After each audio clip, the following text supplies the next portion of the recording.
Hello everyone, I'm Neha and welcome back to my channel. In this video, we will talk about issues in assessment. ये जो topic है IGNOU MPCE 022 assessment in counselling and guidance का है।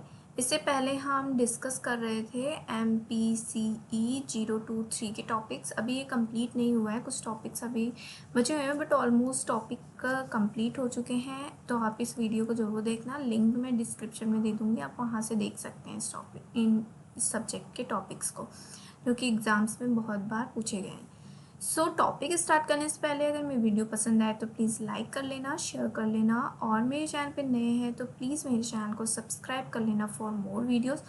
अगर आप like, share and subscribe करते हैं तो मुझे मोटिवेशन मिलता है ऐसे ही वीडियोस अपलोड करने का। So let's begin the topic. तो सबसे पहला जो इशू है इन असेसमेंट वो है time and effort required in assessment. क्यों टाइम एंड एफर्ट रिक्वायर्ड होता है असेसमेंट में? हम जब भी किसी भी क्लाइंट का असेसमेंट करते हैं तो वहाँ पर एक एज अ काउंसलर आपको नॉलेज होना बहुत ही ज़्यादा ज़रूरी होती है। अब वो नॉलेज किस बेसिस पे आप लेंगे? आप उसको टाइम देंगे, एफर्ट्स देंगे, तभी जाके वो नॉलेज आपको गेन होगी। ठीक है।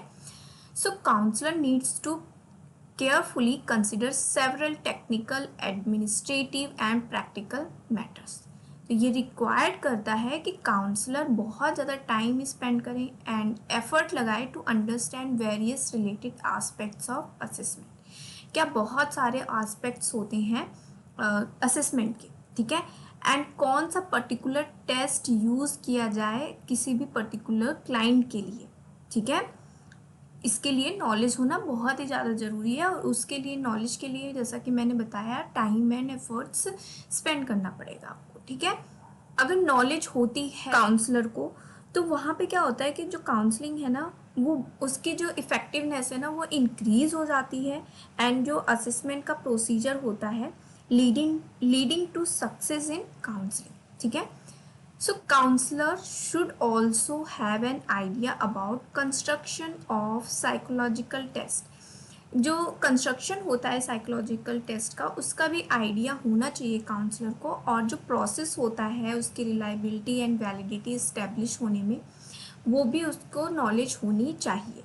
क्यों? क्योंकि अगर मान लीजिए कोई 10th स्टैंडर्ड का स्टूडेंट है और एज अ काउंसलर आपको उसके असेसमेंट करना है, ठीक है। अब असेसमेंट के लिए कौन सा टेस्ट उसके लिए रिक्वायर्ड है, ठीक है, उसको यूज़ करने के लिए असेसमेंट को कौन सा टेस्ट रिक्वायर्ड है उसके लिए आपको नॉलेज होना ज़रूरी है। नॉलेज आपको पूरे प्रॉपर टेस्ट के किस तरीके से कंस्ट्रक्शन होता है उसका, उसकी रिलायबिलिटी क्या है, उसकी वैलिडिटी क्या है, तभी उसी बेसिस पे आप क्या करेंगे, उस टेस्ट को सेलेक्ट कर पाएंगे फॉर 10th क्लास स्टूडेंट, जो भी उसकी नीड है, ठीक है, उसके अकॉर्डिंग। ओके। अगर टाइम एंड एफर्ट्स कोई काउंसलर नहीं देता है तो उसकी नॉलेज नहीं होती है, ठीक है, अब रिलेटेड टू असेसमेंट, जो कि एक बहुत बड़ा इशू होता है असेसमेंट में, ठीक है। अब आते हैं नेक्स्ट इशूज इन असेसमेंट में, use of technology and assessment. हर एक चीज़ में आजकल कंप्यूटर को यूज़ किया जा रहा है, डिजिटल इंडिया को प्रमोट किया जा रहा है, बट वहीं पर अगर assessment, psychological assessment clearly saves times, ठीक है, टाइम तो सेव करता है काउंसलर का, बट जो रिजल्ट आता है may not give reliable and valid score. और वहीं पर एक और प्रॉब्लम्स ये होती है कि जो क्लाइंट की इंफॉर्मेशन होती है, कॉन्फिडेंशियल होती है, वो रिस्क में पड़ जाती है, ठीक है, वो इंक्रीज हो जाती है उसकी रिस्क, ठीक है। एक सेकेंड इशू ये हो गया। अब थर्ड इशू पे आते हैं, मिसयूज़ और ओवर यूज़ ऑफ टेस्ट। हमें पता है कि एक सिंगल टेस्ट जो होता है वो हर सिचुएशन में या फिर हर ग्रुप ऑफ पीपल में वैलिड नहीं होता है, ठीक है।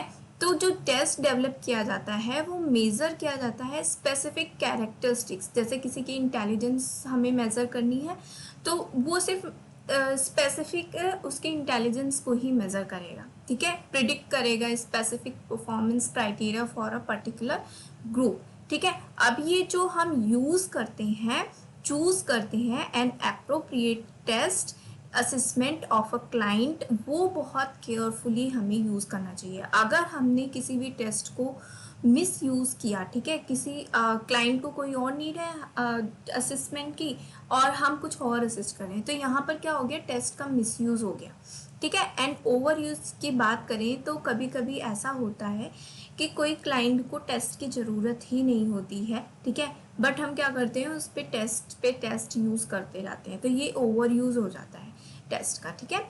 Overuse of test also is a serious concern which we need to be aware of test should not be use everything और एनीथिंग, ठीक है। अब आते हैं next, indirectedness of the measurement.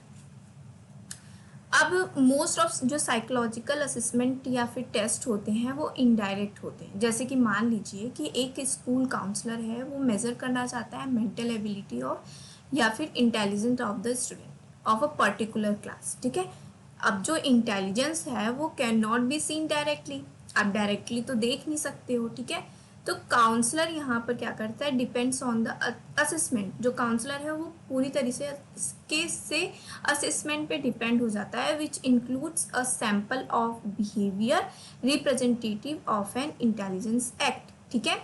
तो वहाँ पर उसके बेसिस पे वो डेटा को कलेक्ट करता है जो कि उसके इंटेलिजेंस एक्ट को रिप्रेजेंट करता है, ठीक है। बट वहाँ पर क्या होता है कि जो इस तरीके के डेटा होते हैं, however may itself suffer from number of limitations, क्योंकि हम किसी भी सिचुएशंस को मेज़र कर रहे हैं तो उसका सोर्स जो है वो परमानेंट डिफ़िकल्ट ही आता है, क्योंकि किसी असेसमेंट के बेस पर हम किसी पर्सन की इंटेलिजेंस को मेज़र नहीं कर सकते हैं या उसकी मेंटल एबिलिटी को मेज़र नहीं कर सकते हैं, ठीक है। तो ये भी एक इशू आता है assessment in counselling. I hope ये पॉइंट्स आपको क्लियर हो गए होंगे।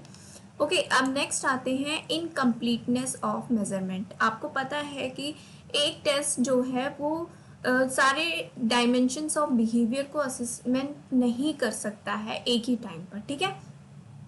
It does not give a comprehensive picture of the whole behaviour, ठीक है। हमें डिफरेंट बिहेवियर के लिए डिफरेंट कैरेक्टरिस्टिक्स के लिए किसी भी पर्सन के डिफरेंट मेजरमेंट्स को यूज़ करना पड़ता है, तो ये भी एक इशू आता है इन असेसमेंट, ठीक है। ओके जी, अब नेक्स्ट एंड लास्ट आते हैं सेफ्टी ऑफ टेस्टिंग मटेरियल। हाँ, तो कभी कभी हम असेसमेंट प्रोसेस में पेपर या पेंसिल यूज़ करते हैं या फिर कंप्यूटर बेस्ड होती है, तो ये जो असेसमेंट प्रोसेस में हम मटेरियल्स यूज़ कर रहे हैं, इनको सिक्योर रखना बहुत ही इम्पॉर्टेंट होता है, क्योंकि आप पे ट्रस्ट करके एज अ काउंसलर आप पे ट्रस्ट करके जो आपका क्लाइंट है वो अपनी सारी इंफॉर्मेशन, कॉन्फिडेंशियल इंफॉर्मेशन आपके साथ शेयर करता है, तो ठीक है। तो उसके लिए आपको जो भी इंफॉर्मेशन आप कलेक्ट कर रहे हैं क्लाइंट से, उसको आप सिक्योरली लॉक्ड करके किसी लॉकर में या किसी रूम में रखें, ठीक है, जिससे कि कोई मिसयूज़ ना कर सके। ओके, तो ये भी एक इशू आता है in assessment. Okay, so I hope ये वीडियो आपके लिए हेल्पफुल हो तो प्लीज़ लाइक कर दें और शेयर कर दें अपने बैचमेट्स के साथ, अपने फ्रेंड्स के साथ, और अगर नए हैं तो प्लीज़ मेरे चैनल को सब्सक्राइब करें। जैसे कि मैंने पहले भी कहा है, अगर आप लाइक शेयर एंड सब्सक्राइब करते हैं तो मुझे मोटिवेशन मिलता है ऐसे ही वीडियोस अपलोड करने का। सो नेक्स्ट वीडियो में मिलते हैं न्यू टॉपिक के साथ। तब तक मेरी वीडियोस को देखते रहिए, पढ़ते रहिए एंड हैप्पी रहिए। Thanks for watching.